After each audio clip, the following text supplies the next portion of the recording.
Hello friends, welcome back in lecture number 9 class 10th में हैं हम और लेक्चर नंबर है 9। ठीक है, प्रीवियस लेक्चर में हमने बात की थी, हमने आपको बताया था कि how to make interrogative sentence in present simple tense, कि प्रेजेंट सिंपल टेंस में किस तरह से आप इंट्रोगेटिव सेंटेंसेस बनाएंगे। डिफरेंट टाइप ऑफ सेंटेंसेस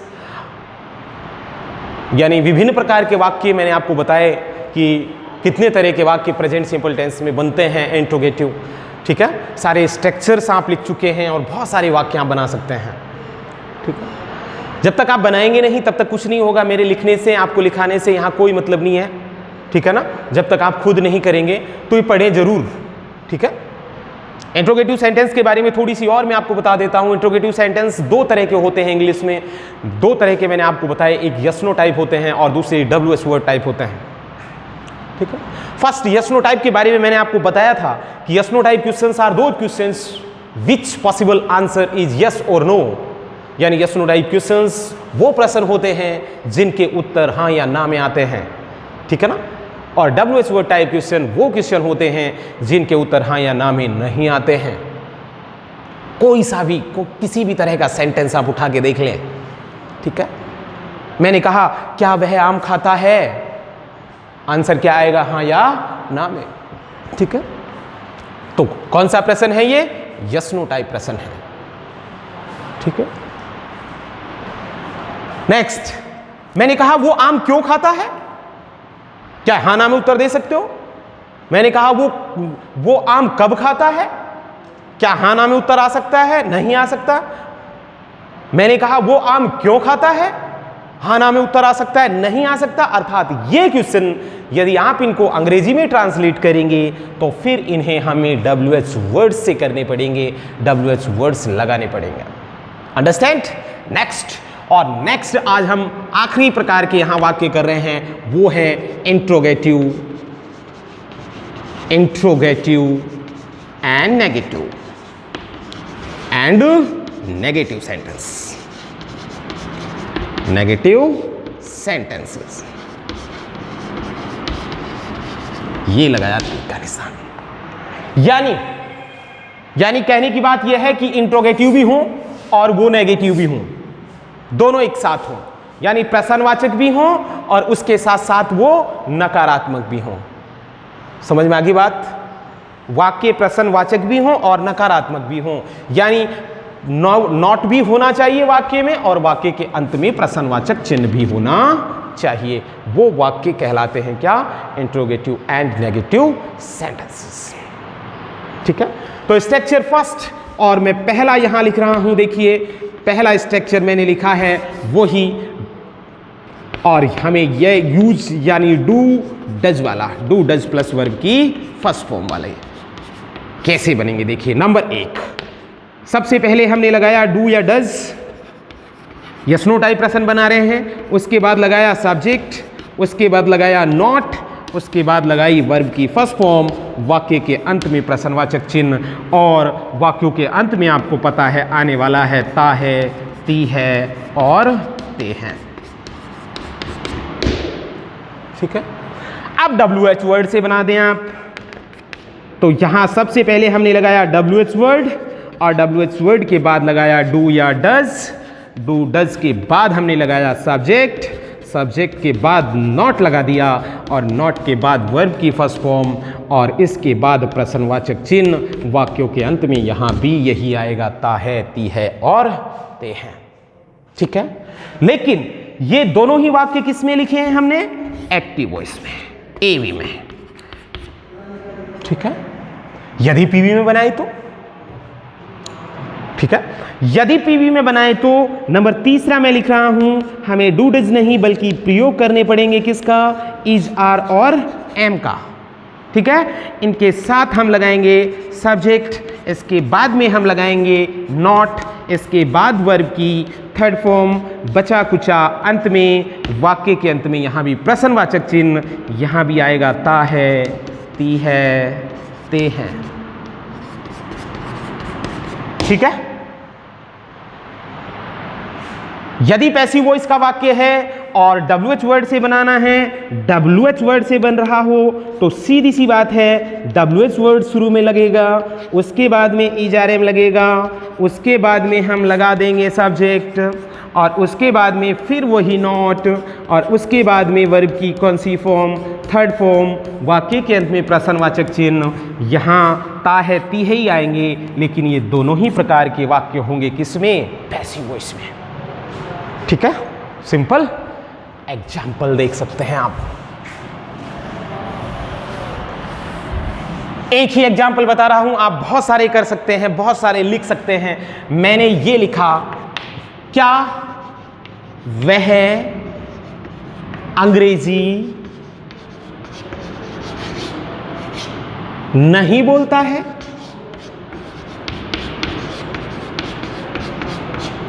ये रही बात। ता है आ रहा है, नहीं भी आ रहा है, प्रश्नवाचक चिन्ह भी लगा हुआ है, यानी वाक्य प्रश्नवाचक भी है, नहीं आ रहा है तो नेगेटिव भी है, यानी वाक्य किस तरह का है, प्रश्नवाचक और नेगेटिव है। बनेगा किससे, ये देखना है।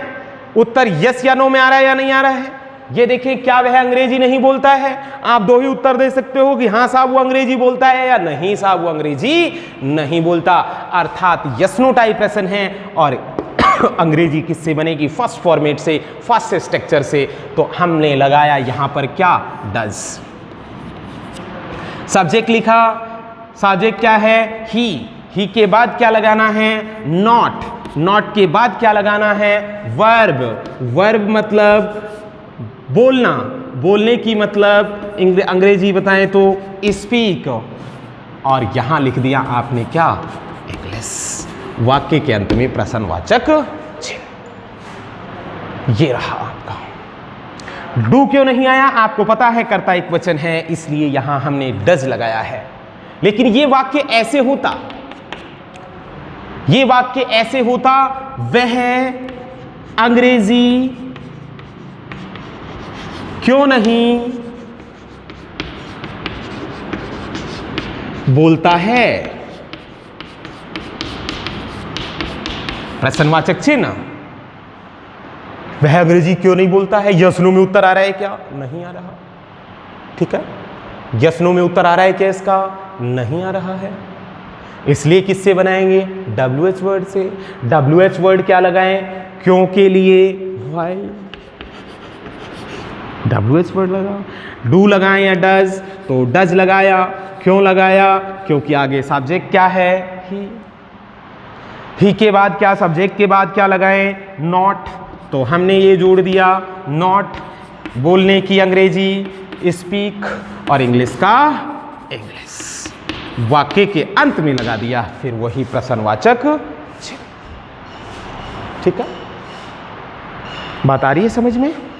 तो इस तरह से है, इस तरह से आप बहुत सारे वाक्य बना सकते हैं इन दोनों फॉर्मेट के साथ। ठीक है, अब आप और, ठीक है, और एग्जाम्पल आप लिखें तो दो चार आप खुद बनाइएगा, नहीं बनते हैं तो कमेंट डालिएगा, और फिर हमसे या व्हाट्सएप करिएगा, हम आपको सॉल्यूशन देंगे। ठीक है, और लिख दीजिए, और मैं यहाँ लिख रहा हूँ, जैसे मैंने दूसरा एग्जाम्पल यहाँ लिखा, वह खाना क्यों नहीं बनाती है। नंबर 1 सोचना है, बनाना है, किससे बनेगा। नंबर 3 वह क्या, सॉरी, क्या वह खाना नहीं बनाती है, फिर प्रश्नवाचक चिन्ह। नंबर 4 क्या वह मुझे नहीं जानता है। जानने की अंग्रेजी होती है नो, नो मतलब जानना। ओके, बना सकते हैं आप। नंबर 5 वह मुझे क्यों नहीं जानता है। ठीक है, तो इस तरह से बहुत सारे वाक्य आप खुद भी बना सकते हैं, ठीक है। हम वीडियो में ज़्यादा सेंटेंस नहीं लिखा सकते, आपको पता है इतना टाइम यहाँ नहीं मिलता है, तो आप इस तरह के सेंटेंसेस आप यहाँ बना सकते हैं। नेक्स्ट फॉर्मेट की और नेक्स्ट स्ट्रक्चर्स की ओर चलते हैं, इन्हें नोट कर लीजिएगा आप। और अगली बात अगला पॉइंट आता है डूडज के बाद, इजारेम के बाद हमारा है इजारेम का प्रयोग मेन वर्ब के रूप में कर कैसे बनाएंगे आप इज, आर और एम, किसके रूप में? मेन वर्ब के रूप में, ठीक है। इनका स्ट्रक्चर हम पढ़ रहे हैं इंट्रोगेटिव एंड नेगेटिव। तो शुरू में लगाया हमने इज, आर, एम, ठीक है, प्लस लगा दिया सब्जेक्ट, प्लस लगा दिया नॉट, और इसके बाद जो भी है वाक्य के अंत में प्रश्नवाचक चिन्ह। वाक्यों के अंत में केवल क्या आता है? आपको पता है क्या आता है आता है। यदि इसे WH वर्ड से बनाने हों तो शुरू में लगाएंगे हम WH वर्ड, इसके बाद में लगा देंगे हम इज, आर, एम, इसके बाद में हमको लगाना है सब्जेक्ट, और इसके बाद में हमें लगाना है नॉट, इसके बाद में जो भी है वाक्य के अंत में यहाँ भी प्रश्नवाचक चिन्ह, और वाक्यों के अंत में यहाँ भी क्या आता है आता है, ठीक है। नोट लगा है क्या? नोट, हाँ ठीक है। देखिए एग्जाम्पल देखिए, बहुत सिंपल है। क्या वह एक अच्छा लड़का नहीं है?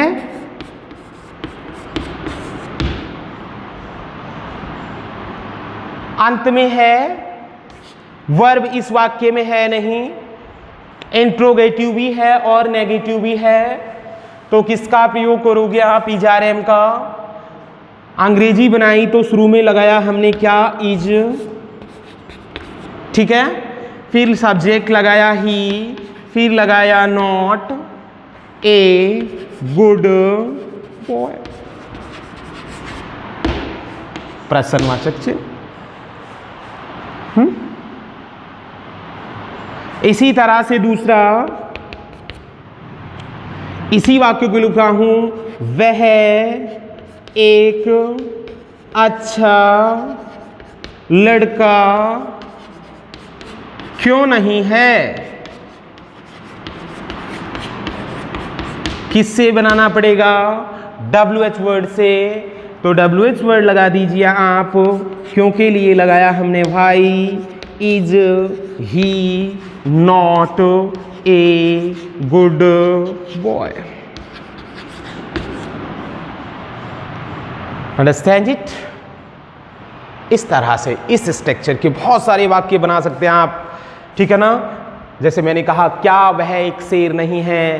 क्या वह एक सुंदर लड़की नहीं है? क्या वह एक अच्छा टीचर नहीं है? वह एक अच्छा टीचर क्यों नहीं है? ठीक है ना।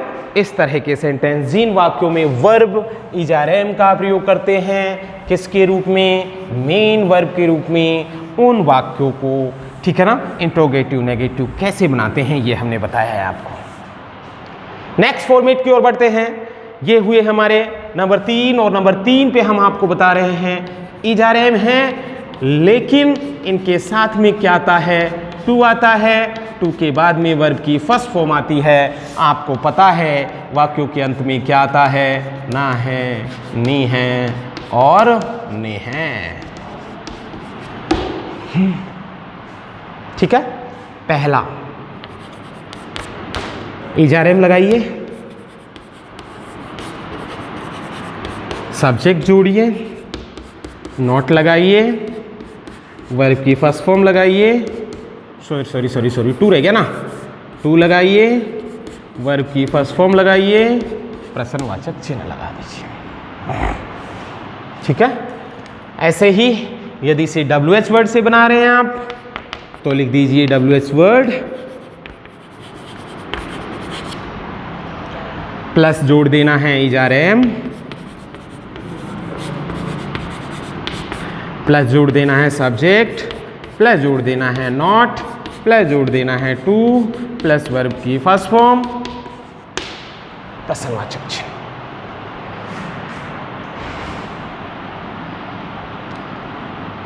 जैसे नंबर 1, तुम्हें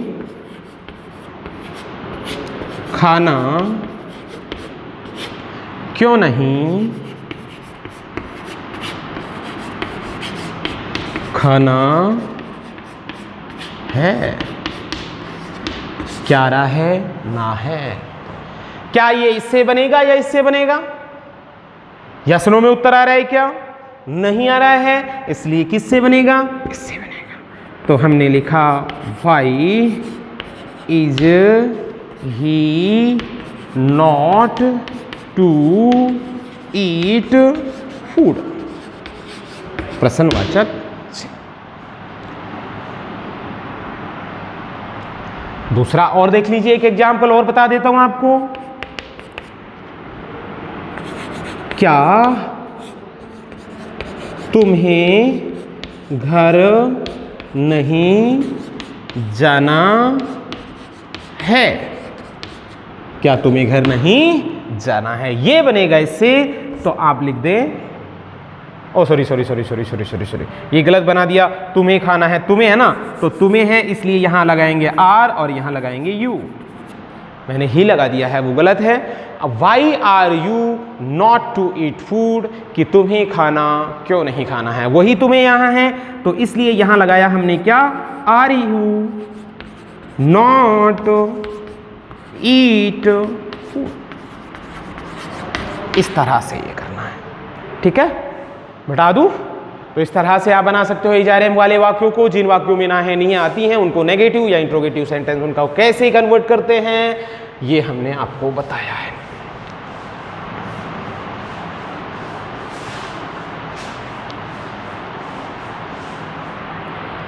ठीक है, बराबर।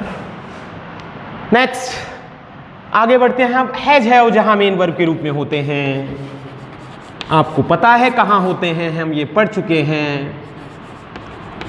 इनके इंट्रोगेटिव और नेगेटिव सेंटेंस कैसे बनते हैं इंपॉर्टेंट हैं, ध्यान दे लीजिएगा। देखिए, डज लगाएंगे या डू लगाएंगे, प्लस सब्जेक्ट लगाएंगे, प्लस नॉट लगाएंगे, प्लस हैव लगाएंगे और बचा कुचा बाद में लगा देंगे। वाक्य के अंत में प्रश्नवाचक चिन्ह होगा। हैव ही लगेगा, हैज नहीं लगेगा, ध्यान रखें। इसी तरह से दूसरा बनाना है तो आप ऐसे बना सकते हैं, WH वर्ड लगाएंगे, WH वर्ड के बाद वही डू डज लगाएंगे, डू डज के बाद आपको सब्जेक्ट लगाना है, सब्जेक्ट के बाद नॉट लगाना है, नॉट के बाद हैव लगाना है और हैव के बाद जो भी है और प्रश्नवाचक चिन्ह लगाना है। जैसे एग्जाम्पल देखें, क्या तुम्हारे पास एक कार नहीं है?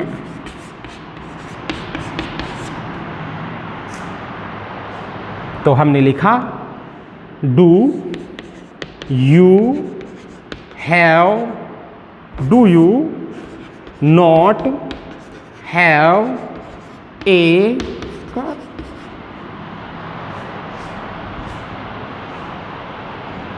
सिंपल है। लेकिन यही वाक्य मैंने कहा कि तुम्हारे पास कार क्यों नहीं है? तुम्हारे पास कार क्यों नहीं है?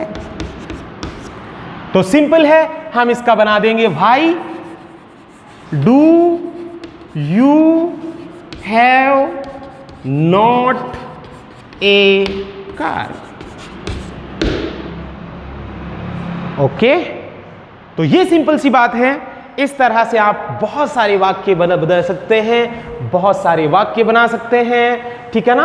ये आपके ऊपर डिपेंड है, आप कितने वाक्य बनाएंगे, ठीक है? कोई भी मीनिंग्स नहीं आती, कोई सेंटेंस नहीं बनता है तो उसको आप कमेंट कर सकते हैं, उसकी इंग्लिश पूछ सकते हैं। बट ध्यान रखना है, हम अभी पढ़ रहे हैं केवल प्रेजेंट सिंपल टेंस, तो कोशिश करें कि आप प्रेजेंट सिंपल टेंस के बारे में ही ज़्यादा से ज़्यादा मेरे से पूछें, क्वेश्चन करें। ओके, ठीक है। नेक्स्ट और आखिरी पॉइंट बचा है हमारे पास, वो है हमारा हैज हैव। इनके बाद टू और इनके बाद वर्ब की फर्स्ट फॉर्म लेकिन हमने बताया है, आपको पता है वाक्यों के अंत में आता क्या है?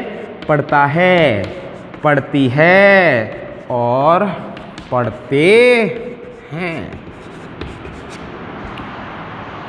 ठीक है, कैसे बनाएंगे? वही दो स्ट्रक्चर बता रहा हूं, बहुत सिंपल हैं। वही यहां भी ध्यान रखना है, डू डज लगेगा, यहां भी आपको ध्यान रखना है, सब्जेक्ट लगेगा, यहां आपको नॉट लगाना है, इसके बाद में आपको हैव लगाना है। ठीक है ना? इसके बाद में आपको टू लगाना है, इसके बाद वर्ब की लगानी है कौन सी फॉर्म? First form. वाक्य के अंत में यहां लगा देंगे हम प्रश्नवाचक चिन्ह। इसी तरह से यहां लगाना है आपको WH वर्ड, इसके बाद लगाना है डू या डज, इसके बाद लगाना है सब्जेक्ट, इसके बाद लगाना है नॉट, इसके बाद लगाना है हैव के बाद लगाना है टू, और इसके बाद वर्ब की फर्स्ट फॉर्म। वाक्यों के अंत में आपको पता है क्या लिखेंगे आप? पढ़ता है, पढ़ती है, पढ़ते हैं। मैंने एक सेंटेंस लिखा बहुत सिंपल सा, क्या? तुम्हें विद्यालय पैदल नहीं जाना पड़ता है। ठीक है, क्या है?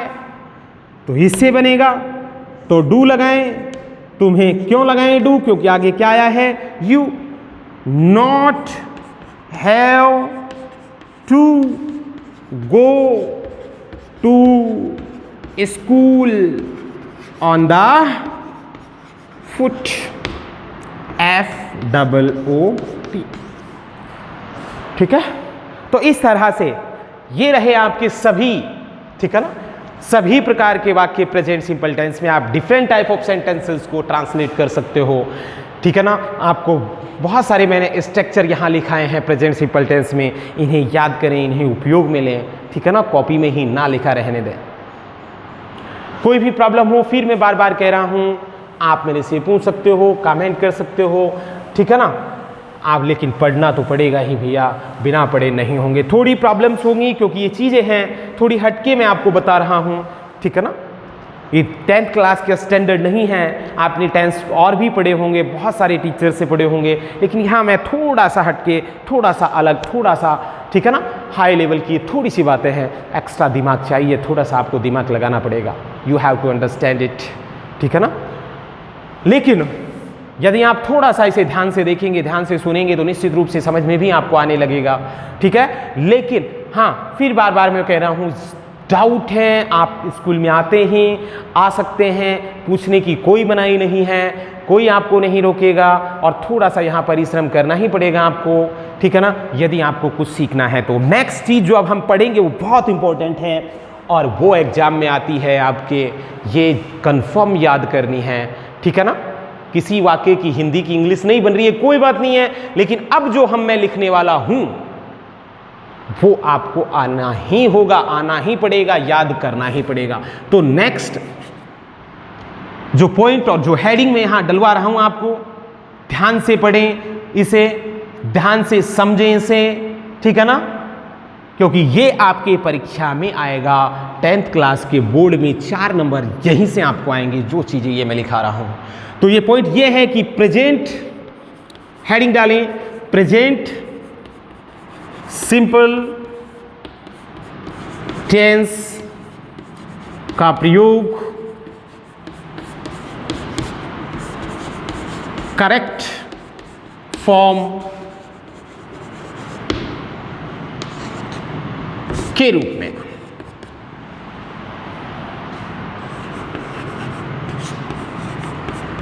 अंडरलाइन करें और तीर का लगा दें आगे क्या निशान। अब correct form of the verb के रूप में हम प्रेजेंट सिंपल टेंस का उपयोग कैसे करेंगे? ठीक है ना, कि यदि किसी वाक्य में, देखिए, यदि किसी वाक्य में रिक्त स्थान दे दिया है और उस रिक्त स्थान में हम कौन सा टेंस भरें, ये बात हम यहां सीखेंगे और यही आपके एग्जाम में पूछी जाएगी। ठीक है, यही आपके परीक्षा में आने वाली है। ये बहुत इंपॉर्टेंट है। चूंकि मैंने स्टार्टिंग में आपसे कहा है कि प्रेजेंट सिंपल टेंस की हम बात कर रहे हैं और ये प्रेजेंट सिंपल टेंस सबसे इंपॉर्टेंट है। 1 या 2 नंबर के क्वेश्चन 100% इसमें से आते हैं, हर साल आते हैं, आप चेक कर सकते हैं। तो अब किसी पार्टिकुलर सेंटेंस में, किसी विशेष वाक्य में ये रिक्त स्थान दिया है, इस रिक्त स्थान में कौन सा टेंस भरेंगे ये हम बताने वाले हैं आपको, ठीक है। और ये आपको समझना है, बहुत जरूरी है, ठीक है, क्योंकि ये 4 नंबर है और मैं नहीं चाहता कि मैं 4 नंबर में से हमें 4 नंबर ही चाहिए, हमें 3 या 2 नंबर नहीं चाहिए किसी भी कंडीशन में, ठीक है ना। और यदि आप मेरी बातों को ध्यान से सुनेंगे, समझने का प्रयास करेंगे, तो मैं वादा करता हूँ आपसे 100% 4 नंबर ही लाएंगे, 4 नंबर ही हमारे आएंगे, ठीक है ना। तो ये बात करते हैं नेक्स्ट वीडियो में, देखते रहें आप हमारे वीडियो, ठीक है। कमेंट जरूर करें। Thank you for watching me.